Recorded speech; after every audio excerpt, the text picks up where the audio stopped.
जिन लक्षणों से युक्त होकर भगवान का वह भक्त स्वयं तो पवित्र होता ही है, इस समष्टि संसार को भी पवित्र कर देता है।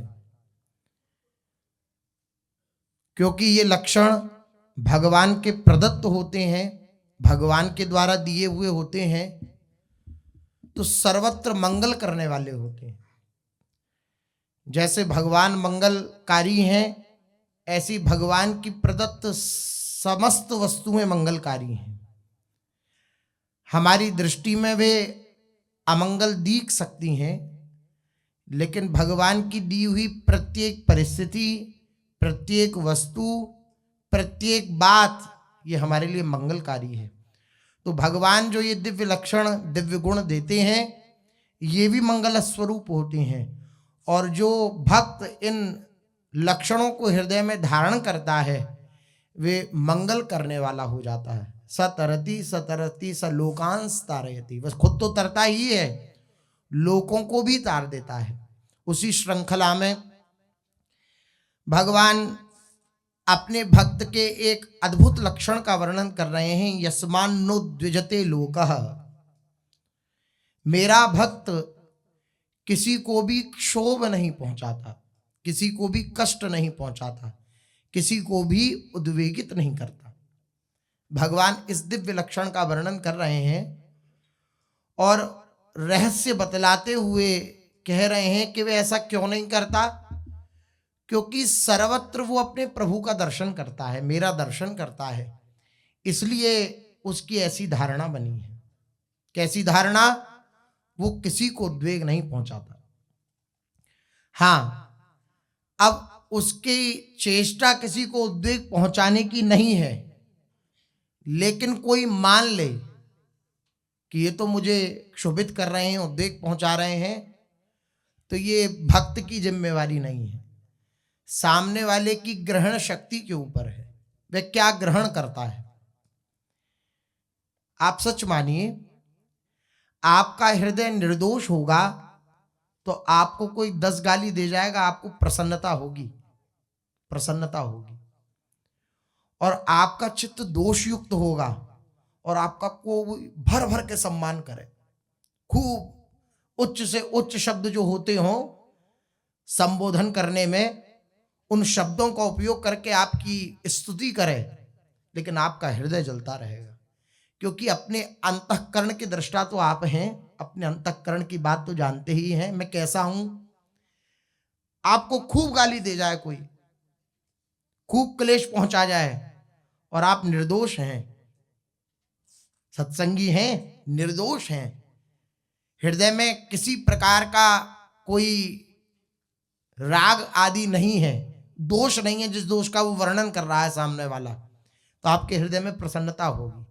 मेरे प्रभु मेरी परीक्षा ले रहे हैं कि मैं कितना सहनशील हूं। और अगर आप दोषयुक्त होंगे तो आपकी खूब भूरी भूरी प्रशंसा करे, तब भी आपका हृदय बेचैन हो जाएगा। बस यही बात होती है। सामने वाले के प्रति भक्त ने उद्वेगित नहीं किया, लेकिन उसके हृदय की जलन ही उसे अशांत करती है, उसके हृदय के दोष ही उसे अशांत करते हैं। सामने वाला अशांत नहीं कर सकता। सामने वाला न कभी किसी को अशांत कर पाया है, न करेगा। आपके चित्त की कमजोरी, हमारे चित्त की मलिनता, ये हमें उद्वेगित करती है, सामने वाला नहीं करता। और जहां ये भाव हो जाए कि मेरे प्रभु हैं, फिर तो उद्वेग मिलने का भी सवाल नहीं और उद्वेग पहुंचाने का भी सवाल नहीं। वो किसी को क्षुभित नहीं कर सकता और क्षुभित हो भी नहीं सकता, क्योंकि वो जानता है ये प्रत्येक विधान मेरे सामने जो आ रहा है मेरे प्यारे प्रभु का मंगलमय स्वरूप है, इसलिए वो उद्वेगित भी नहीं हो सकता। हाँ, सावधानी की बात जो वर्णन करी, भगवान ने कहा मेरा भक्त सब जगह भगवत दर्शन करता है, वर्तन नहीं करता। ये हमेशा गुरुजनों ने सावधानी की बात साथ में रखी, क्योंकि एक जैसा बर्ताव हो भी नहीं सकता।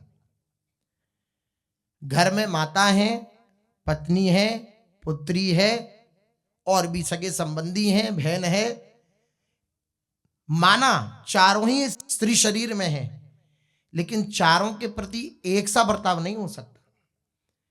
माता के प्रति माता जैसा व्यवहार होगा, पुत्री के प्रति पुत्री जैसा व्यवहार होगा, पत्नी के प्रति पत्नी जैसा व्यवहार होगा, बहन के प्रति बहन जैसा व्यवहार होगा।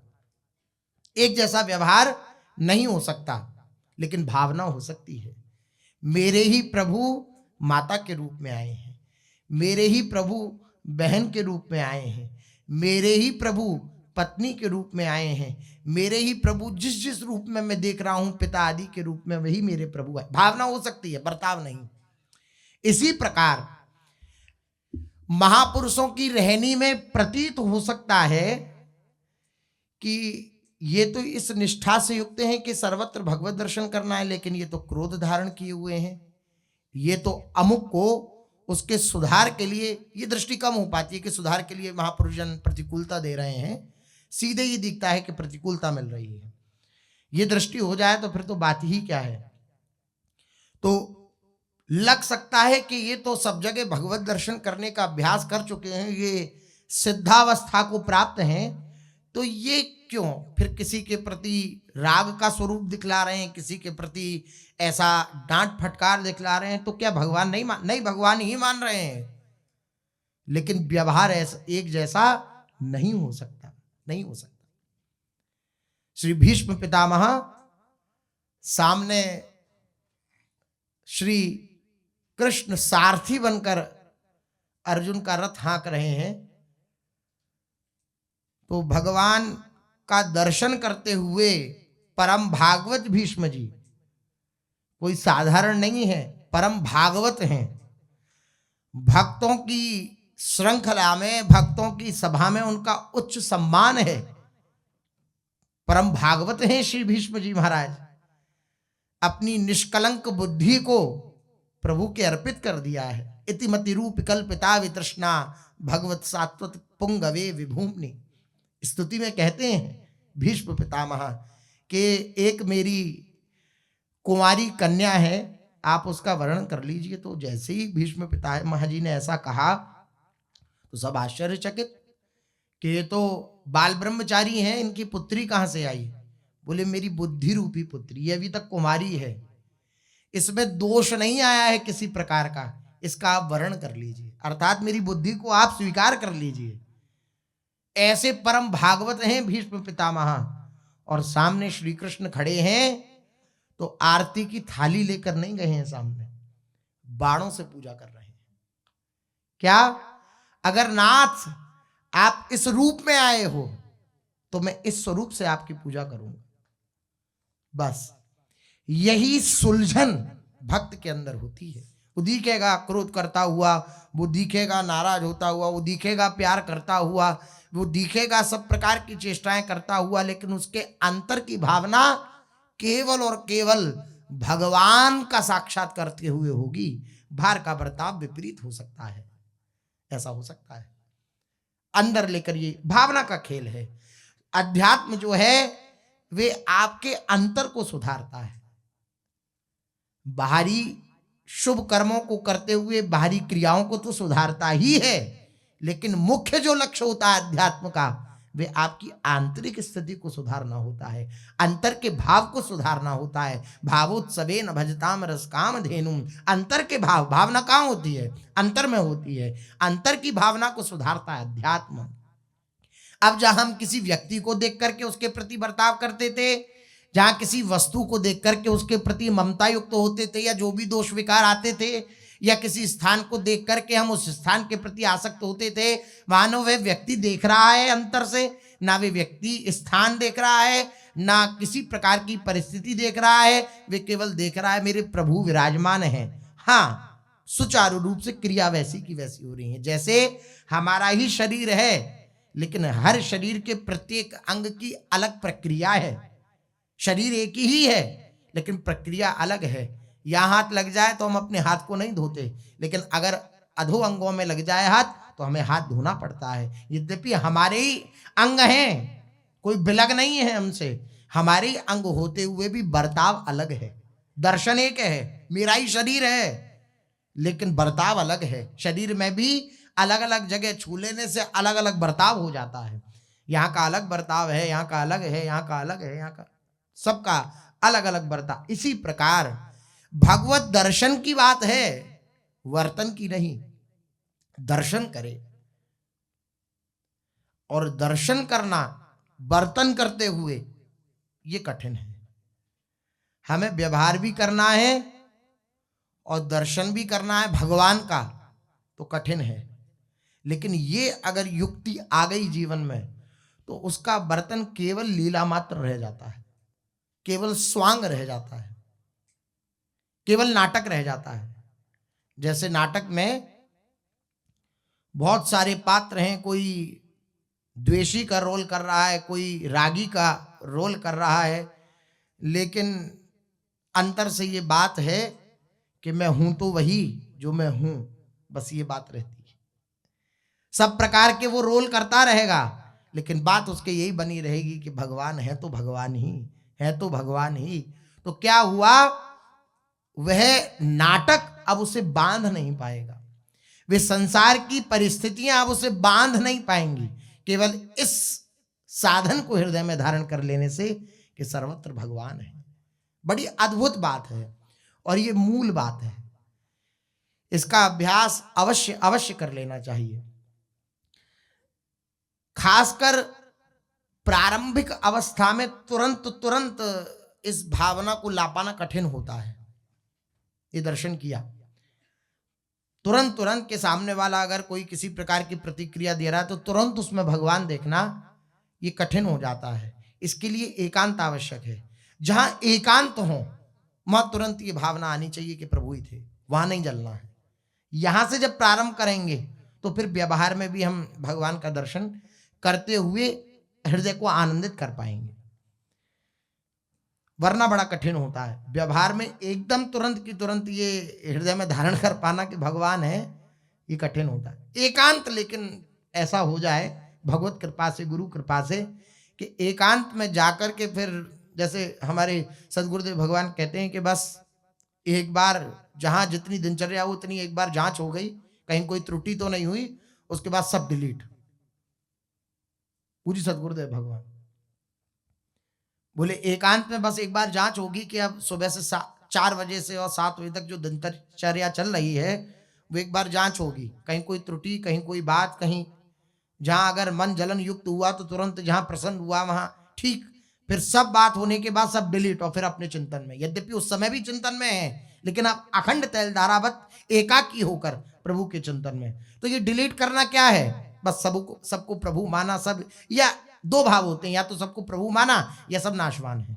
ये व्यतिरेक अन्वय पद्धति, 2 प्रकार की पद्धतियां हैं। जिसको रुचती है सब नाशवान है, अरे ये सब नाटक है, ये सब इस प्रकार अपने चिंतन में लगे, या सब प्रभु हैं इस प्रकार से अपने चिंतन में लगे, तो सब डिलीट हो गया। ये अभ्यास अवश्य होना चाहिए।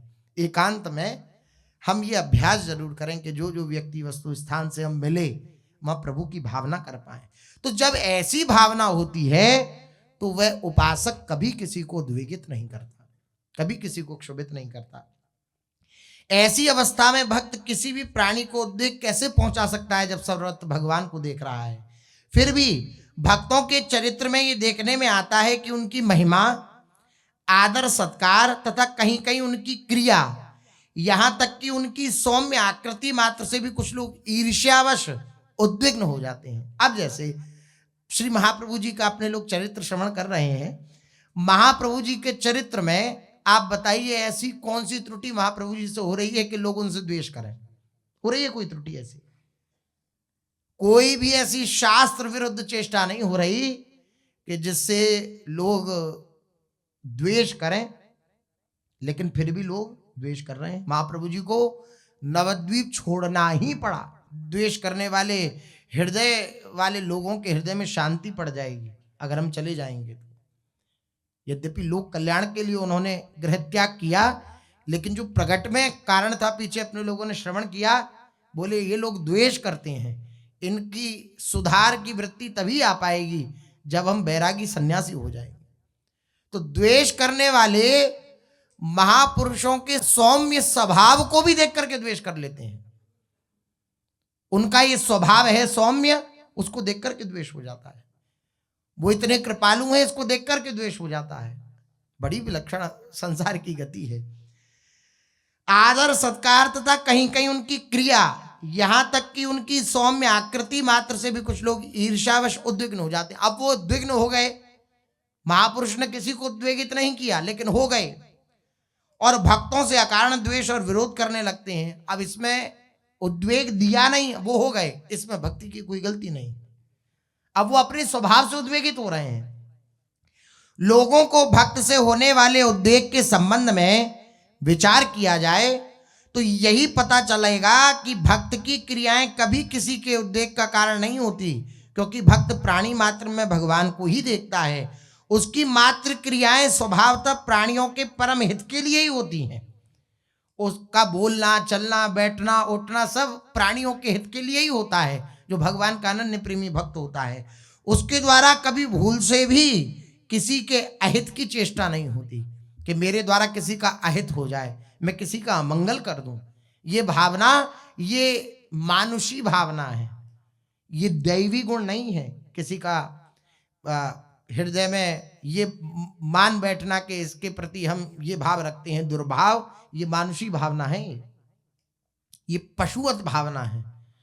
लेकिन दैवी भावना, दैवी संपत्ति में ये गुण आता है कि सबके प्रति हित का भाव, सबके प्रति प्रेम का भाव, सबसो हित निष्काम मति श्री वृंदावन विश्राम।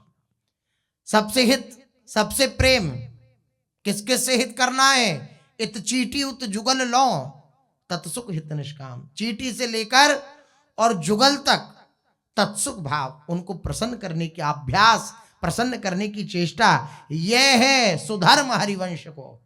ये सुधर्म है, ये धर्म है हरिवंश चंद्रजू का, ये आचार्य चरण का ये निज धर्म है। क्या कि नाम गिरा विश्राम, नाम वाणी में विश्राम प्राप्त हो जाए, सबके प्रति हित की भावना रखे और साथ में निष्काम की भावना रखे। सबके प्रति हित की भावना है तो बदले में ये चाहना हो कि मैंने इसका हित किया है तो ये भी मेरा हित करे, ये भी बड़ी बात होती है। पहली बात तो किसी हृदय में ये बात आना कि मैं सबका हित करूं, ये भी कठिन बात है। उसके बाद ये बात आ जाना कि मैंने इसका इतना हित किया, ये मेरे सामने मेरे को माने भी नहीं, निष्काम मति में रहूं, या ना अत्यंत कठिन है। मार्ग क्या है? सबसो हित करना है और साथ में निष्काम मति रखनी है। किसी से ये चाह नहीं रखनी है कि मैं इसे मान प्रदान कर रहा हूं, मैं इसका सहयोग कर रहा हूं तो बदले में ये मेरी वाहवाही करे, चार लोगों को बताए कि बड़े जो है दानी प्रकृति के, बड़े कृपालु प्रकृति के हैं, ये बड़ा दान करते हैं, बड़े कृपालु हैं, किसी का भी सहयोग कर देते हैं, ऐसी भावना हृदय में होती है। इसलिए प्रायः ये देखा जाता है कि अपने दान को, अपने शुभ कर्म को हम इस वृत्ति के कारण छुपा नहीं पाते, छपा देते हैं। बड़ी विलक्षण बात है। एक थे गुप्त दान करा उन्होंने 1-2 लाख रुपए का, गुप्त दान करके उन्होंने किसी अन्य प्रदेश की बात है, कहीं कोई कार्यक्रम था उसमें उन्होंने दान किया। तो वहां पे अनाउंसमेंट हो रहा था कि इन्होंने इतना दान किया, इतना। तो इन्होंने कहा नहीं नहीं, गुप्त दान महादान है, हम गुप्त दान देंगे, हमारा नाम मत बोलिएगा। अब सबके नाम बोल रहे हैं, अब उनका बोला गया कि 1 लाख रुपया गुप्त दान। अब हृदय में खलबली उठी कि 500-500 रुपया तो बोले जा रहे हैं और हमने 1 लाख दिया, एक बार भी किसी को ये नहीं पता लगा कि मैंने दिया है। तो बड़ी उनके हृदय में खलबली मची। तो गए वो जो वहां पे बोलने वाले होते हैं, एंकर, उनके पास गए और जाकर के कहा बस इतना कह दो कि जो 1 लाख रुपया जिन्होंने दिया है वो इसी पांडाल में है, इतना कह दो बस।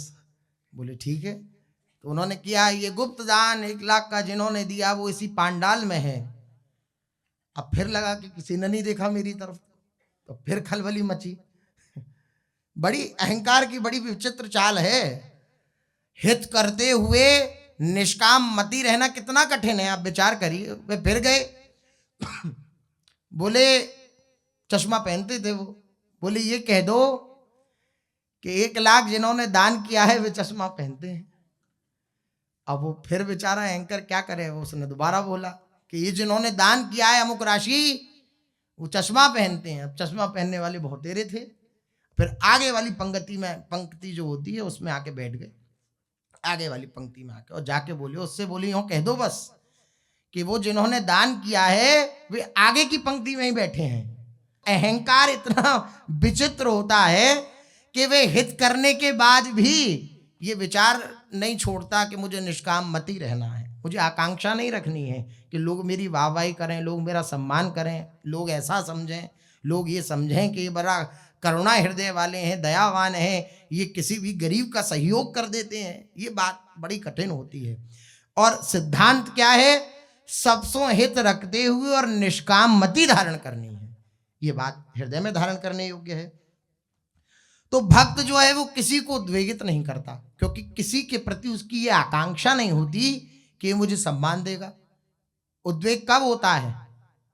जब सामने वाले को सम्मान ना मिले या उसके द्वारा हमें सम्मान ना मिले। तो सामने वालों को सम्मान ना दे तो उसे उद्वेग होगा, और सामने वाले ने हमें सम्मान नहीं दिया तो हमें उद्वेग होगा। उसकी भक्त की दोनों तरफ से इच्छा नहीं होती। वो सामने प्रभु का दर्शन करता है तो सबको हित स्वरूप से देखते हुए सबको प्रणाम करता है, सबको खुश करने की चेष्टा करता है, लेकिन इसके बदले में ये नहीं चाहता कि लोग मुझे प्रसन्नता पूर्वक ये कहें कि ये बड़े अच्छे व्यक्तित्व के हैं। ऐसा भक्त के हृदय में आकांक्षा नहीं होती।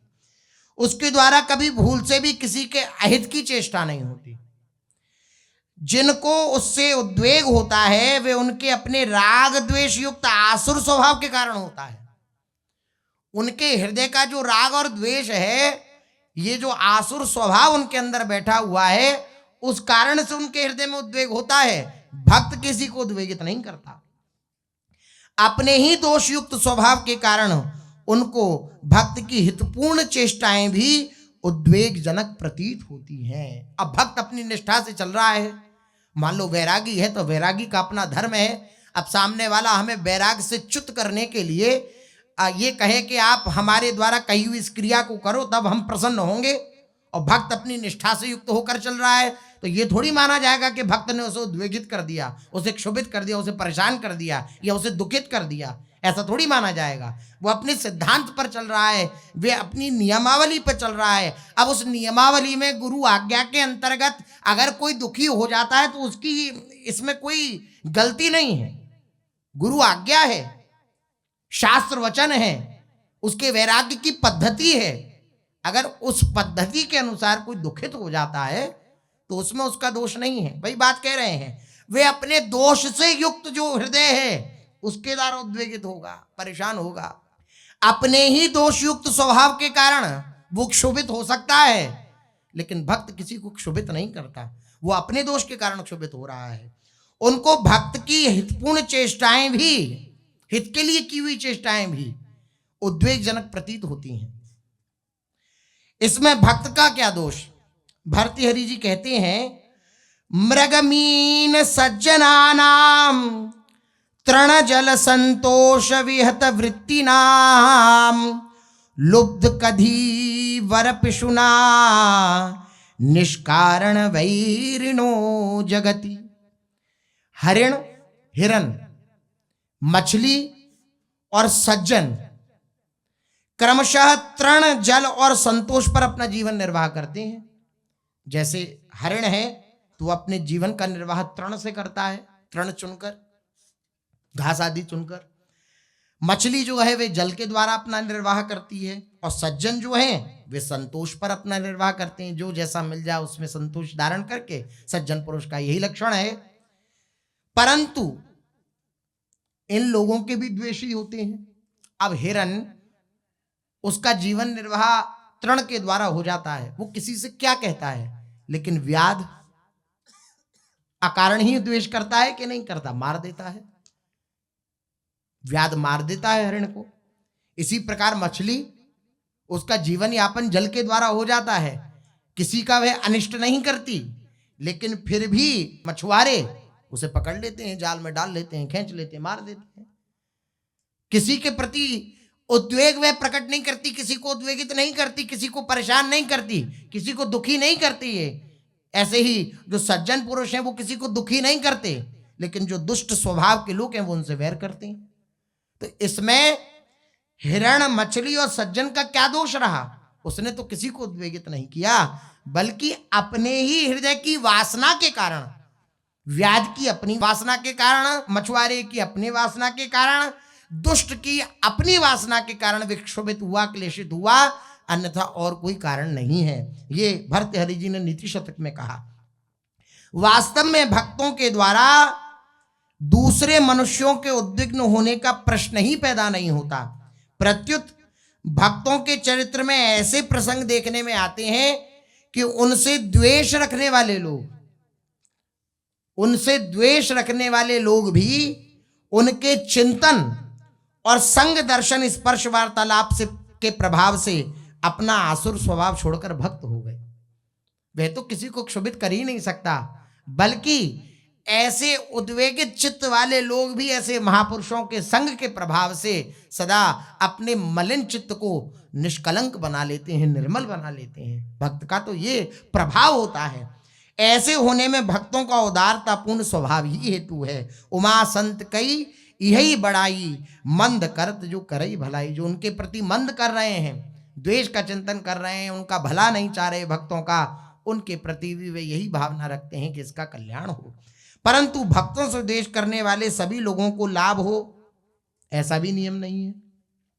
अगर ऐसा मान लिया जाए कि भक्त से किसी को उद्वेग होता ही नहीं, अथवा दूसरे लोग भक्त के विरुद्ध कोई चेष्टा करते ही नहीं, या भक्त के शत्रु मित्र होते ही नहीं, तो फिर भक्त के लिए शत्रु मित्र, मान अपमान, निंदा स्तुति आदि में सम होने की बात क्यों कही जाती? अगर शत्रु मित्र भक्त के होते ही नहीं, अगर मान अपमान भक्त के होते ही नहीं, निंदा स्तुति होती नहीं, तो इनमें सम रहने की बात क्यों कहते भगवान? इनमें सम रहने की बात कही, अर्थात होते हैं।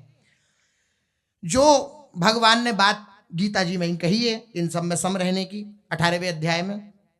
तात्पर्य यह है कि लोगों को अपने आसुर स्वभाव के कारण भक्त की हितकर क्रियाओं से भी उद्वेग हो सकता है, और वे बदले की भावना से भक्त के विरुद्ध चेष्टा कर सकते हैं तथा अपने को उस भक्त का शत्रु मान सकते हैं। परंतु भक्त की दृष्टि में न तो कोई शत्रु होता है और न किसी को उद्विग्न करने का उसका कोई भाव ही होता है। भक्त सदा सबको प्रसन्न करने की चेष्टा करता है। अपने प्रभु का दर्शन करते हुए अपने निज प्रभु में देखें जगत तो किहिसन करहीं विरोध। अपने प्रभु का ही जब दर्शन कर रहा है भक्त तो किससे विरोध करे? विरोध करने की कहीं कोई जगह ही नहीं रह गई है। इसलिए जो और द्वेषी विद्वेषी जन हैं वो अपनी भावना के कारण भले ही भक्त से उद्वेगित हो जाएं, लेकिन भक्त का भाव नहीं होता कि वो किसी को उद्वेगित करे। ये भगवान के भक्त का ये दिव्य लक्षण है जो भगवान ने वर्णन किया। चलते हैं, महाप्रभु श्री चैतन्य देव जी का चरित्र अपने लोग कथन श्रवण कर रहे हैं, जिसमें अपने लोगों ने श्रवण किया श्री महाप्रभु जी जगन्नाथपुरी में विराजमान हैं और अब दक्षिण यात्रा करने की इच्छा श्री महाप्रभु जी के हृदय में हुई।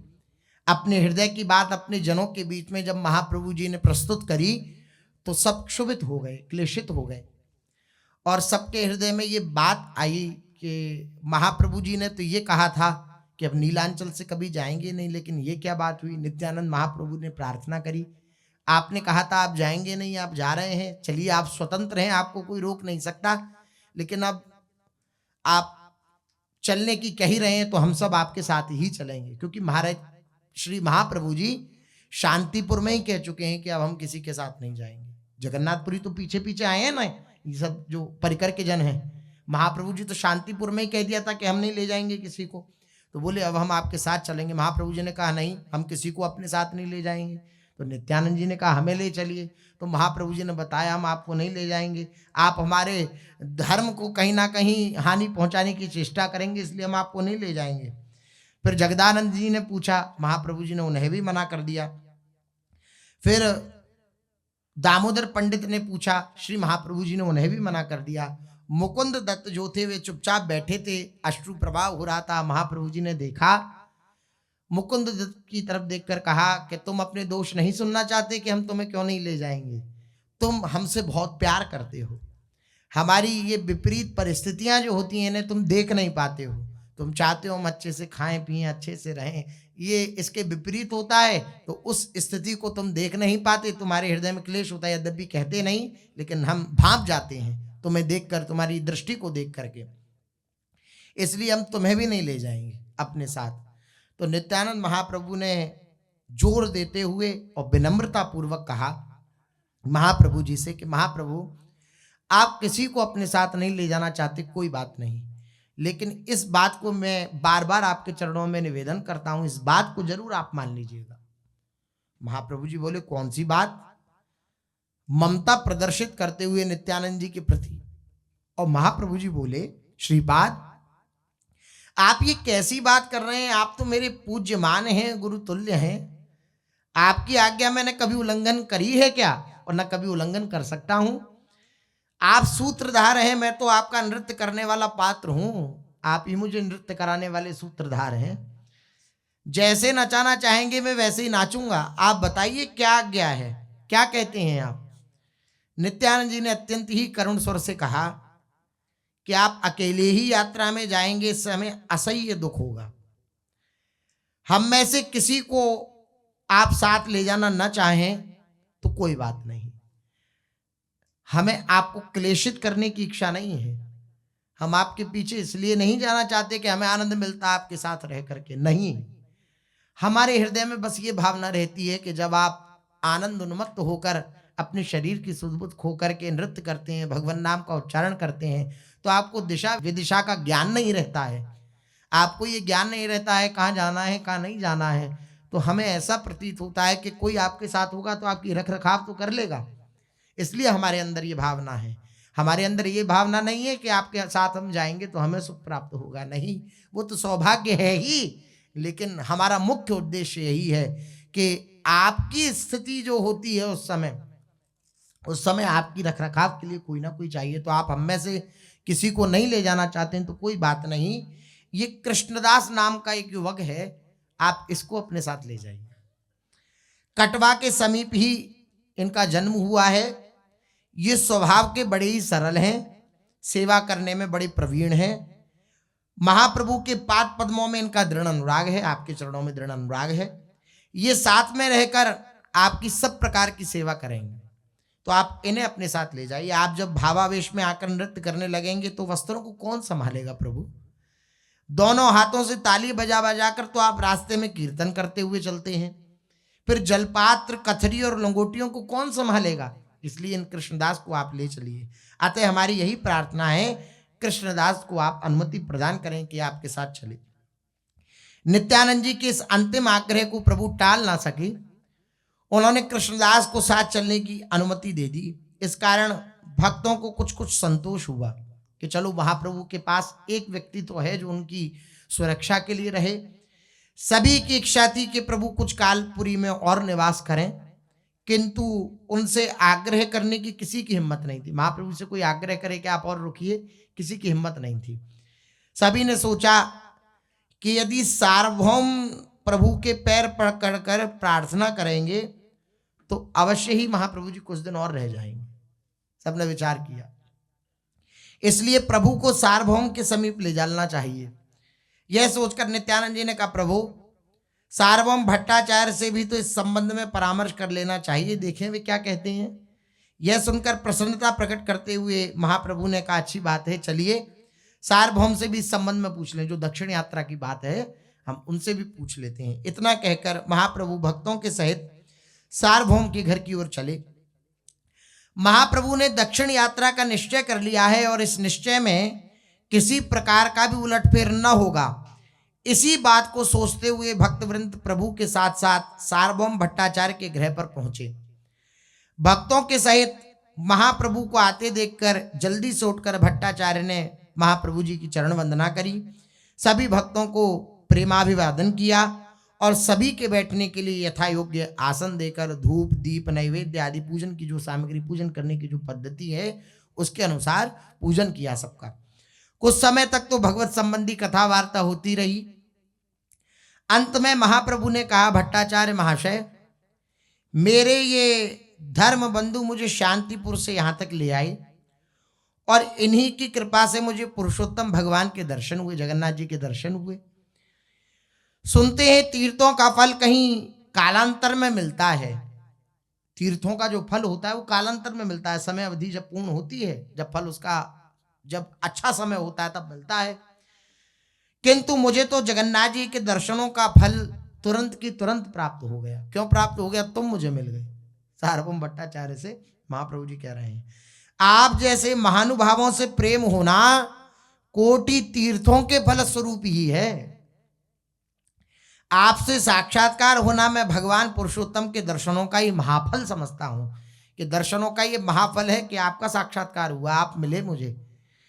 आपके सत्संग से मुझे बड़ी प्रसन्नता हुई और मेरा इतना समय खूब आनंद पूर्वक व्यतीत हुआ। संभवतया आपको पता होगा कि मेरे एक ज्येष्ठ भ्राता विश्वरूप जी हैं। 16 वर्ष की ही अवस्था में वह गृह त्याग करके सन्यासी हो गए थे।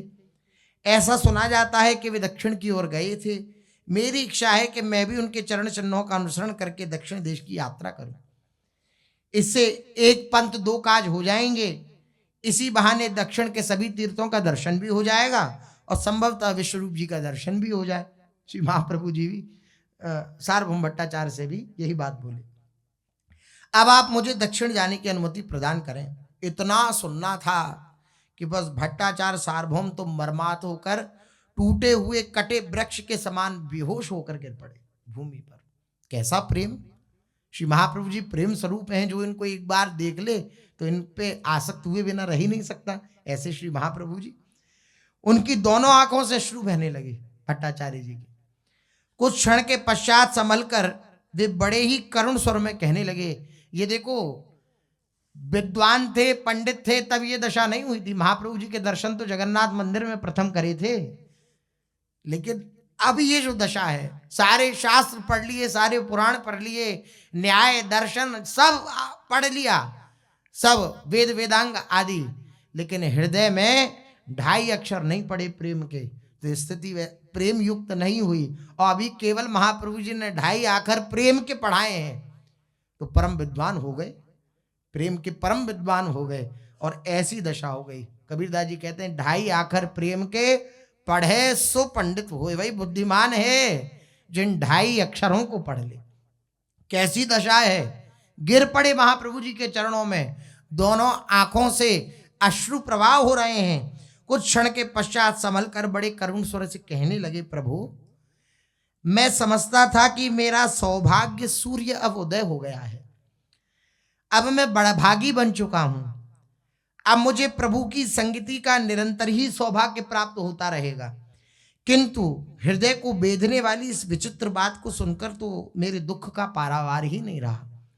अत्यंत दरिद्रावस्था में जिस प्रकार कोई राजा बन गया हो, ऐसा सुख आपने मुझे प्रदान किया था और थोड़े ही दिनों में उससे राज्य सिंहासन उस गरीब से छीन लिया जाए, ऐसा आपने मुझे ये दुख प्रदान किया है। फिर दीनहीन कंगाल बना दिया जाए। जिस दीनहीन कंगाल को राजा बनाया था, उस दीनहीन कंगाल जो राजा बना था उसको फिर दीनहीन कंगाल बना दिया जाए, ऐसा आपने किया।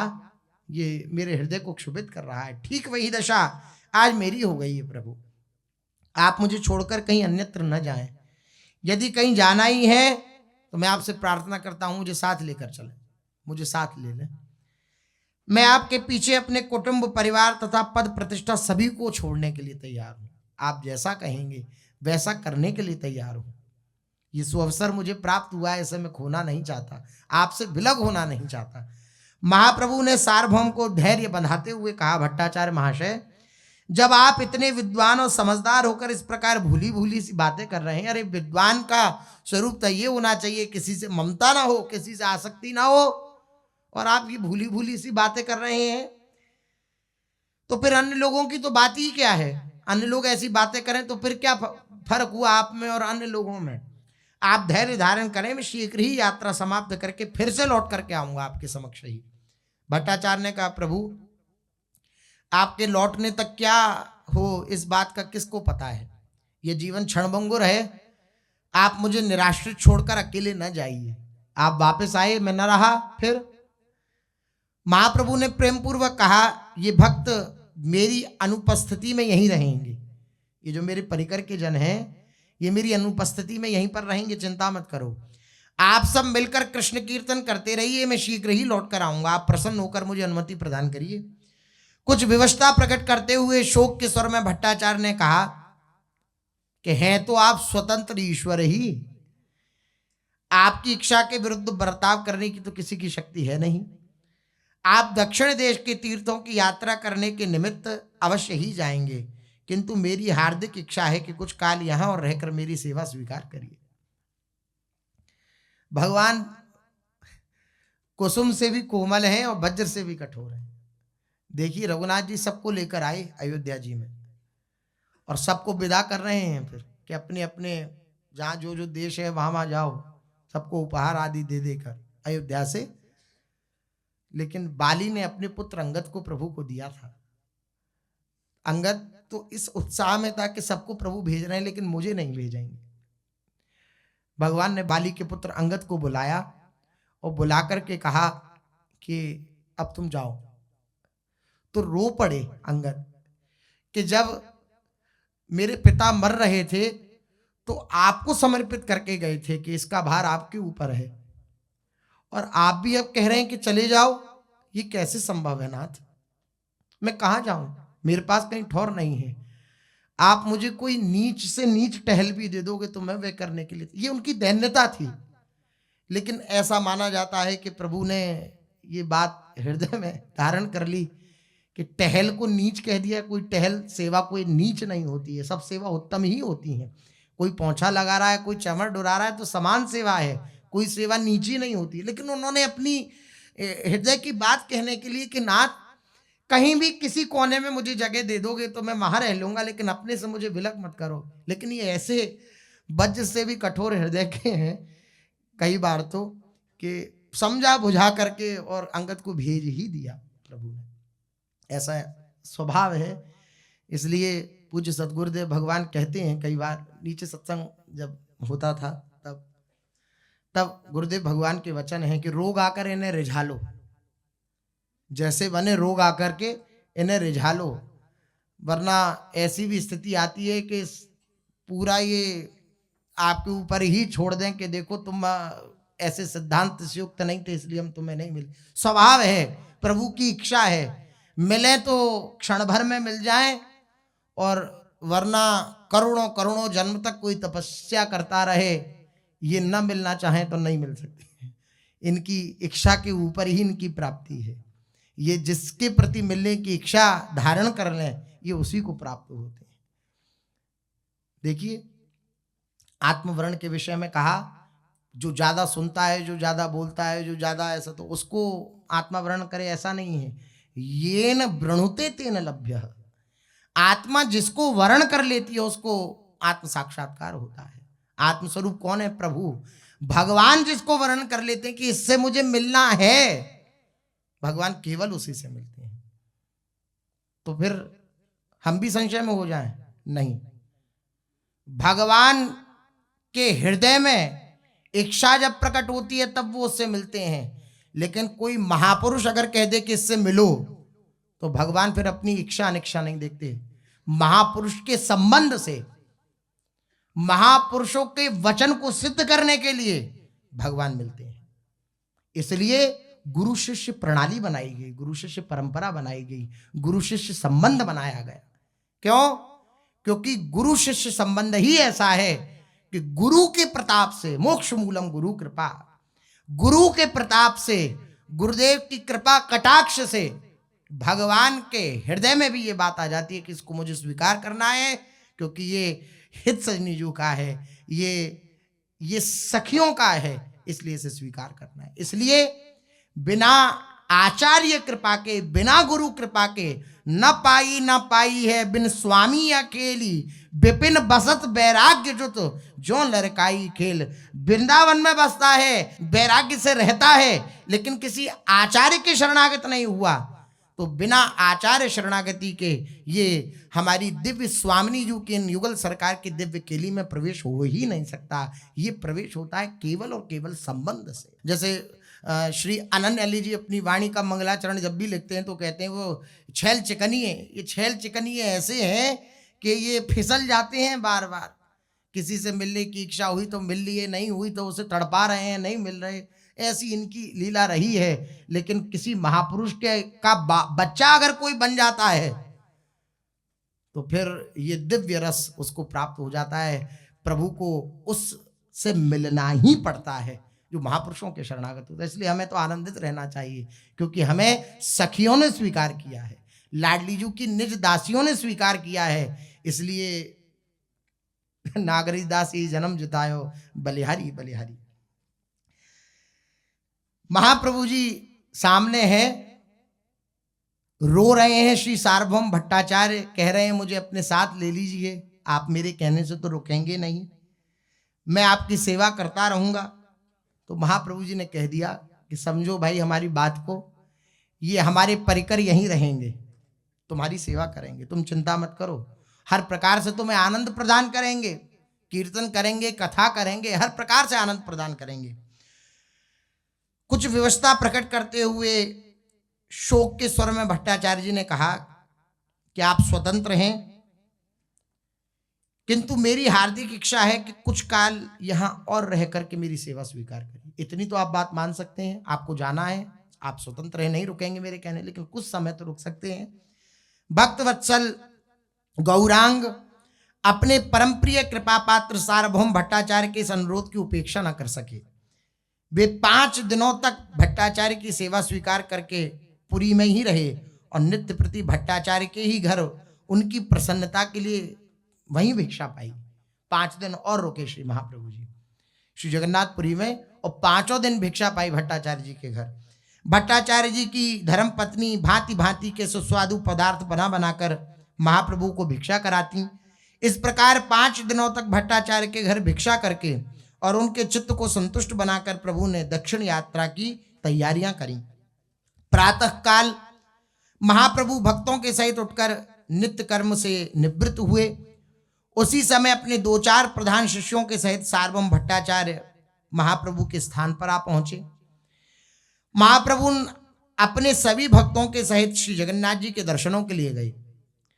मंदिर में जाकर महाप्रभु ने श्रद्धा भक्ति के सहित भगवान के चरणों में साष्टांग प्रणाम किया और उनसे दक्षिण यात्रा की अनुमति मांगी। महाप्रभु जी ने जगन्नाथ जी के चरणों में प्रणाम किया और दक्षिण यात्रा की अनुमति मांगी। उसी समय पुजारी जी ने भगवान की प्रसादी माला और प्रसाद लाकर महाप्रभु के हस्त पर रखा।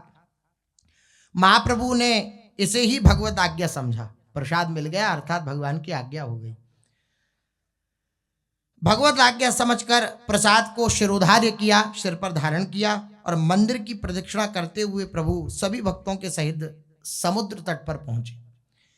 महाप्रभु भट्टाचार्य से बार बार लौट जाने का आग्रह कर रहे थे, किंतु भट्टाचार्य लौटते ही नहीं थे। तब तो प्रभु अत्यंत ही दुखित होकर वहां बैठ गए और सार्वभौम को भांति भांति से समझाने लगे।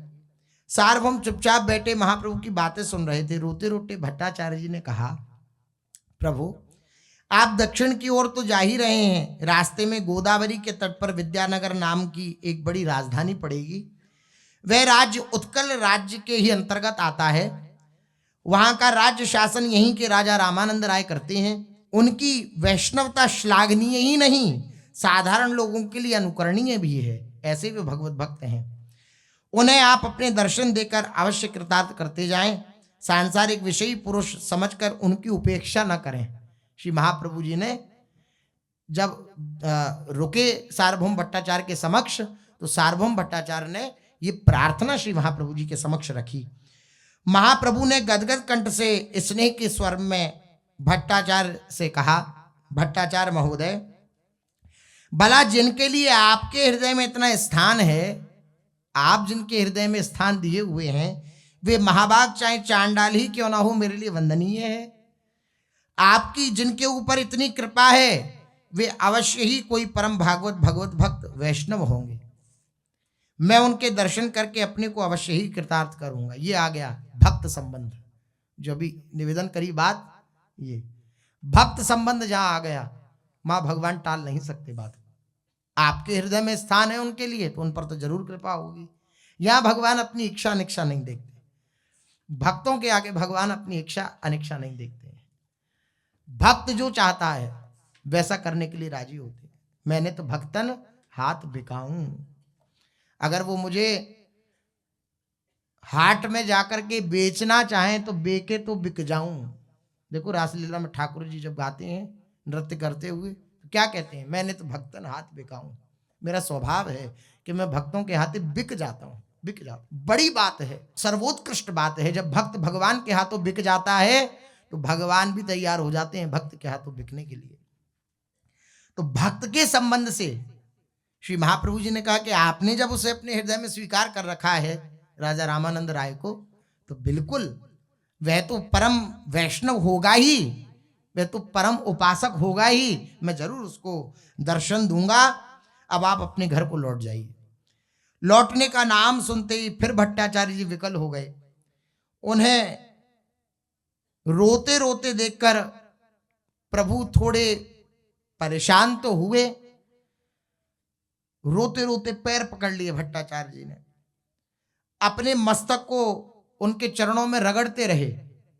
श्री महाप्रभु जी के सार्वभौम भट्टाचार्य अपने मस्तक को चरणों में रगड़ते रहे। पता नहीं अब कब इन अरुण चरणों के दर्शन होंगे, ऐसी भावना से बार बार रुदन करने की और व्याकुलता बढ़ती जा रही है भट्टाचार्य जी के। महाप्रभु ने दुखित मन से भट्टाचार्य का आलिंगन किया। प्रभु के कमल नयन भी सजल बन गए। भट्टाचार्य प्रभु को प्रेमालिंगन पाते ही मूर्छित हो गए। प्रभु ने जब ऐसा देखा कि ये मूर्छित हो गए, ऐसी अवस्था में ही छोड़कर श्री महाप्रभु जी भागे वहां से, जल्दी से भागे। जब होश आया पुनः भट्टाचार्य जी को तो बड़े वियोग के साथ सब लोगों से वे कह रहे हैं, कथम ममा भून नहीं पुत्र शोकः, कथम ममा भून नहीं देह पात, विलोकयुष्मच्चरणाब्ज युग्मं सोढ़ुं न शक्तोस्मि भवद्वियोगम। हाय, महाप्रभु के विछोह के बदले मुझे पुत्र शोक क्यों नहीं प्राप्त हो गया। अगर ऐसी बात होती कि महाप्रभु रुक जाएंगे लेकिन तुम्हारा पुत्र चला जाएगा तो मैं इसमें प्रसन्न होता कि महाप्रभु जी मेरे समक्ष रहे, भले ही मेरा पुत्र चला गया। ये कितनी बड़ी निष्ठा की बात है। कह रहे हैं कथम ममा भून्न ही पुत्र शोकः, मुझे पुत्र शोक क्यों नहीं प्राप्त हो गया, मेरा ये शरीर नष्ट क्यों नहीं हो गया। प्रभु के युगल पाद पद्मों का दर्शन करके अब इनके वियोगजन्य दुख को सहन करने की शक्ति मुझ में नहीं रह गई है। बार बार अपने जनों से कह रहे हैं सार्वभौम भट्टाचार्य, कति न विहितम स्तोत्रम काकुः, कतिह न कल्पिता, कति न रचितम प्राण त्यागादिकम भय दर्शनम, कति न रुदितम धृत्वा पादो तथापि स जग्मिवान् प्रकृति महताम तुल्यौ स्यातामनुग्रह निग्रहौ। श्री सार्वभौम भट्टाचार्य बोले अपने जो निज परिकर हैं उनके समक्ष जब महाप्रभु जी चले गए, वे कह रहे हैं मैंने कितनी स्तुति ना करी, मैंने कितनी प्रार्थना ना करी, मैंने कितने व्यंग ना बोले, यहां तक कि मैंने ये भी बात कह दी कि अगर आप चले जाओगे तो मैं अपने प्राणों को छोड़ दूंगा। उनके चरण धरकर कितना ही मैं नहीं रोया हूंगा, परंतु फिर भी वे चले गए। इसलिए आप सबसे मैं ये बात कहता हूं, सार्वभौम भट्टाचार्य बोल रहे हैं, मेरी तो समझ में ये बात आई है कि जो स्वभाव से ही महान पुरुष हैं, जो स्वभाव से ही महान पुरुष हैं, उनके निग्रह और अनुग्रह दोनों ही समान होते हैं।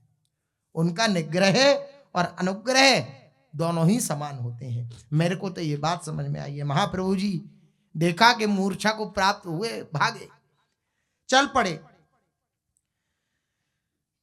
भट्टाचार्य दुखित मन से सर्वस्व गवाए हुए व्यापारी की भांति अपने घर लौट आए। ये बात उन्होंने कही घर में आकर। इधर प्रभु जल्दी जल्दी समुद्र के किनारे किनारे आगे की ओर बढ़ रहे हैं। जैसे स्वच्छंग मत्त गजराज अपनी मत्त गति से चलता है, इस प्रकार भगवान के नाम का उद्घोष करते हुए, भगवान नाम का कीर्तन करते हुए श्री महाप्रभु जी और कृष्णदास, ये दो जन श्री महाप्रभु जी दिव्य कीर्तन करते हुए समुद्र के किनारे किनारे आगे बढ़ते चले जा रहे हैं। शेष चर्चा आगे। श्री राधा वल्लभ लाल की